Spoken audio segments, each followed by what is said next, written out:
নমস্কার বন্ধুরা, আমার আরেকটা নতুন ভিডিওতে আপনাদেরকে স্বাগত জানাই। তো আপনারা কেমন আছেন? আপনারা অনেক সুস্থ থাকবেন এবং ভালো থাকবেন। আর আমার এই পুরো ভিডিওটা দেখুন, স্কিপ না করে প্রথম থেকে শেষ পর্যন্ত। তো আমি আলপনা সম্বন্ধে কিছু বলতে চাই। তো আলপনা দিদিভাই আজ আর আমাদের মধ্যে নেই। আলপনা দিদিভাই মারা গেছে। তো আলপনা দিদিভাই কী হয়েছিল সেটা আমি আজকে বলবো আপনাদের। আলপনা দিদিভাইয়ের হয়েছিল বলতে গলব্লাডার স্টোন হয়েছিল।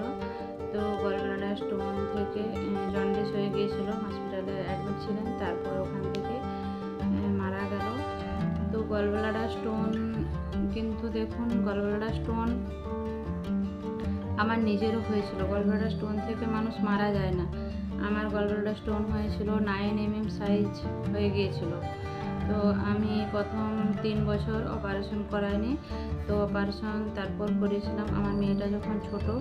আমার মেয়েটা সিজারে হয়েছিল। তো যখন ও ছোট তখন থেকে আমার পেটের অসহ্য যন্ত্রণা হতো। তো পেটের যন্ত্রণা থেকে ভাবলাম গ্যাস হচ্ছে, ছোট বাচ্চা, এই জন্য প্রথম প্রায় 1 থেকে 1.5 বছর বুঝতে পারিনি। তারপর যখন রিপোর্ট করলাম, ধরা পড়লো যে গলব্লাডার স্টোন আছে। তো সেই স্টোন অপারেশন করতে ডক্টর বলে দিয়েছিলেন। তারপর আমি অপারেশন করলাম।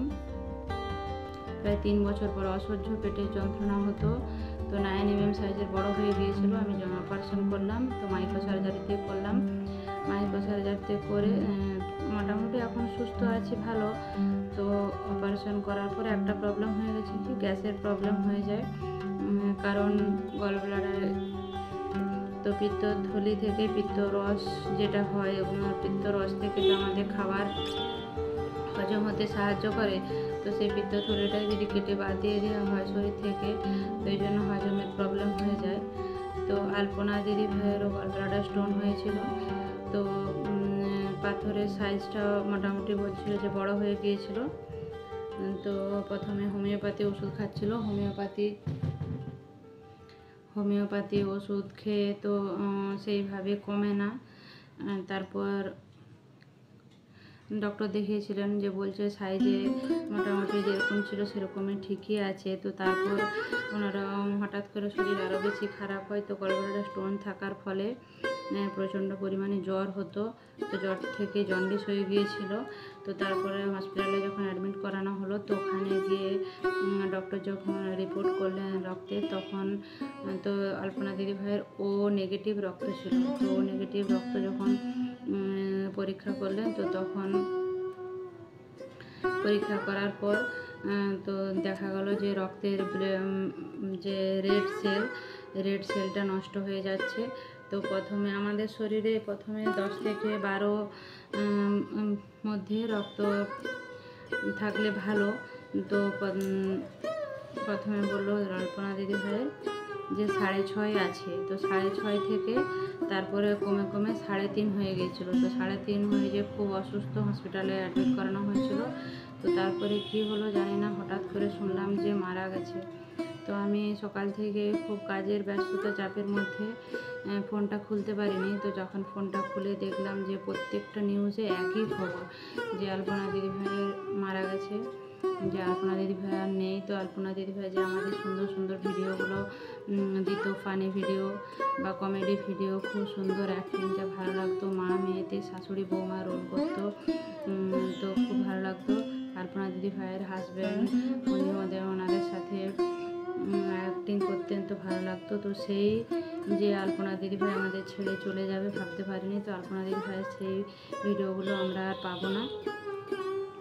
এই সুন্দর সুন্দর ভিডিওগুলো আর আমাদের মধ্যে আসবে না। মনটা খুবই খারাপ লাগছে আলপনা দিদিভাইয়ের জন্য।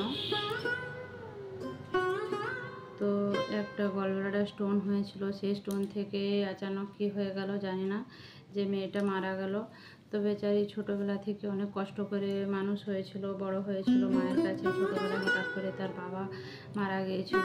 পরে জানা যায় যে তার বাবাকে খুব মেরে ফেলেছিল। তো মা মেয়েতেই থাকতো। তারপরে বিয়ে হলো। বিয়ে হওয়ার পরে শ্বশুরবাড়িতেও সেইভাবে সম্পর্ক ছিল না, মেনে নেয়নি। তো বেচারি জীবনে অনেক কষ্ট করেছে, এই একটু সুখের মুখ দেখছিল। তো দুজনে তিনজনে মা মেয়ে আর হাজবেন্ড মিলে তিনজনে ভিডিও বানাতো, খুব ভালো ছিল সুখী পরিবার, ভালোভাবে দিন কেটে যাচ্ছিল। তো ভগবান কেন জানি না ভালো মানুষের সাথে এরকম করে, তো সেই জন্য খুবই খারাপ লাগছে।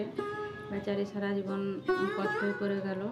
তো তারপরে এই কিছুদিন এখন খুব ভালোই ছিল, সুখের মুখ দেখেছিল। হঠাৎ করে শরীর খারাপ হলো, এই শরীর খারাপ থেকে একবারে মারা গেল।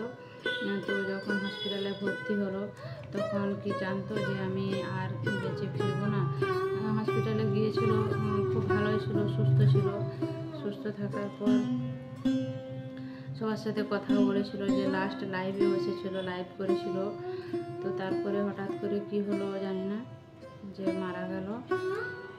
খুবই দুঃখজনক ঘটনা, ভালো লাগছে না। তো ওনার হাজব্যান্ড অনেকবার লাইভে এসেছেন, লাইভে এসে বলেছেন যে আলপনা ডক্টরের কাছে নিয়ে গিয়েছিলাম, বা আলপনা সেইভাবে ভালো নেই। তো আলপনা দিদিভাইয়ের আত্মার শান্তি কামনা করি। তো আলপনা দিদিভাই যেখানে থাকুক খুব ভালো থাকুক এবং সুখে থাকুক। তো সারা জীবন বেচারি অনেক কষ্ট করেছে, এখন যেখানে থাক। আলপনা দিদিভাই খুব কৃষ্ণ ভক্ত ছিল, বলতো যে আমার কৃষ্ণের গোলক ধামে গিয়ে আমি খুব ভালো থাকবো। তো সেই কৃষ্ণের গোলক ধামে গিয়ে যেন আলপনা দিদিভাই খুব ভালো থাকে এবং সুস্থ থাকে। তো আলপনা দিদিভাইকে আমরা কোনোদিন ভুলতে পারবো না। আমাদের এই ভিডিওর মাধ্যমে আলপনা দিদিভাই বেঁচে থাকবে সারা জীবন। তো সেইভাবে আলপনা দিদিভাইকে আমরা মনে রাখবো। তো আর বেশি কিছুই বলছি না, বা ভিডিওটা বড় করলাম না, আজ ভিডিওটা এই পর্যন্তই। নমস্কার, আপনারাও খুব ভালো থাকবেন এবং সুস্থ থাকবেন।